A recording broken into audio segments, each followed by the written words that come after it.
Good morning children. कल मैंने आपको शब्द विचार पाठ के पीडीएफ भेजे थे, क्वेश्चन आंसर भेजे थे। शायद आपने उन्हें कर लिए होंगे, नहीं किए हों तो आज कर लेना, पर वीडियो मैं आज बनाकर भेज रही हूँ। ठीक है, तो क्या है इसमें? वर्ण भाषा की सबसे छोटी इकाई है। वर्णों के मेल से शब्द बनते हैं। वर्णों का ऐसा मेल जिसका अर्थ हो वही शब्द कहलाता है, जैसे कमल, पुस्तक आदि।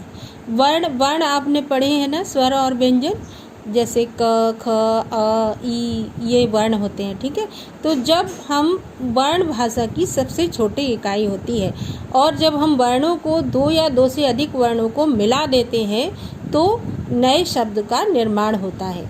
तो वर्णों का ऐसा मेल जिसका कोई अर्थ हो वही शब्द कहलाता है। यानी अगर कोई निरर्थक शब्द बनता है यानी बिना अर्थ वाला, तो उसका कोई तो वो शब्द नहीं होता।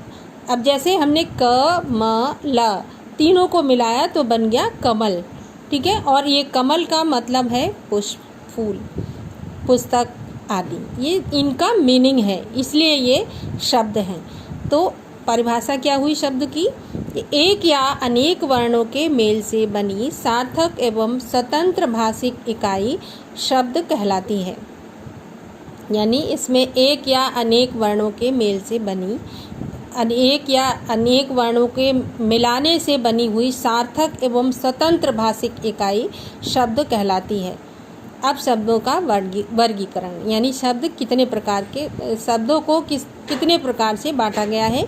शब्दों को चार आधार पर वर्गीकृत किया जा सकता है, यानी इनका चार आधार पर इनका विभाजित किया जा सकता है। जैसे नंबर 1 रचना के आधार पर, उत्पत्ति के आधार पर, यानी वो पैदा कैसे हुए, उत्पत्ति, अर्थ के आधार पर और प्रयोग के आधार पर।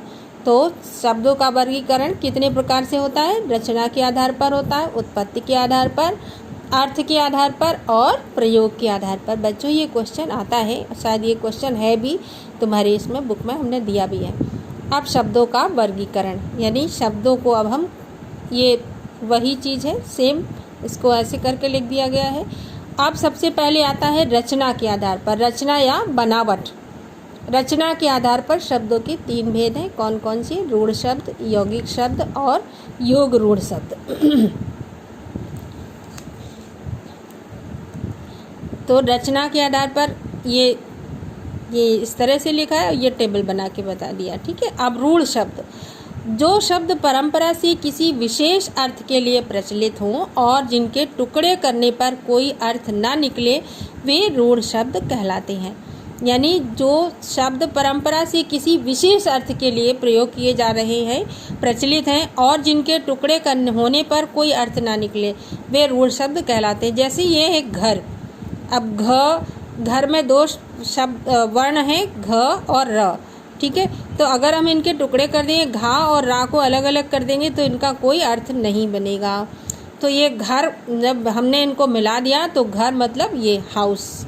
ठीक है, तो इसका कोई अर्थ बनता है, लेकिन इसके टुकड़े करने पर कोई अर्थ नहीं बनता, वे होते हैं रूढ़ शब्द। जैसे किताब, किताब, इनको अगर हम अलग अलग करते हैं तो इनका कोई मीनिंग नहीं निकलेगा।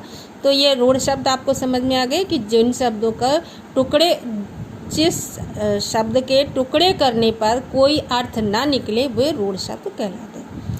यौगिक शब्द, अब जैसे नाम से स्पष्ट हो रहा है, यौगिक मतलब जुड़े हुए, योग माने जोड़। 2 या 2 से अधिक सार्थक शब्दों या शब्दांशों के मेल से बने शब्दों को यौगिक शब्द कहते हैं। यानी शब्दांश मतलब जैसे घर, किताब, ये शब्दांश, इनको जब हम 2 या 2 से अधिक सार्थक, यानी जिनका अर्थ होता है, ऐसे शब्दों या शब्दांशों के मेल से बने शब्दों को यौगिक शब्द कहते हैं।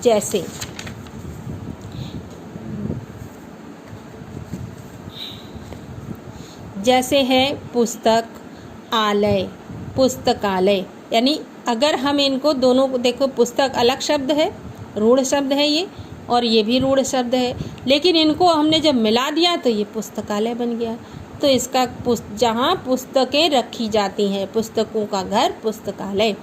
बैलगाड़ी, 2 शब्द हैं इसमें, बैल और गाड़ी। इनको मिला के बन गया बैलगाड़ी। तो ये क्या हो गया हमारा यौगिक शब्द। यौगिक शब्द क्या है? बैलगाड़ी। यानी इसके हमने जब टुकड़े किए तो क्या हुआ? बैल और गाड़ी। तो इसका कोई मीनिंग है दोनों का। बैलगाड़ी यानी बैलों की गाड़ी, बैलगाड़ी।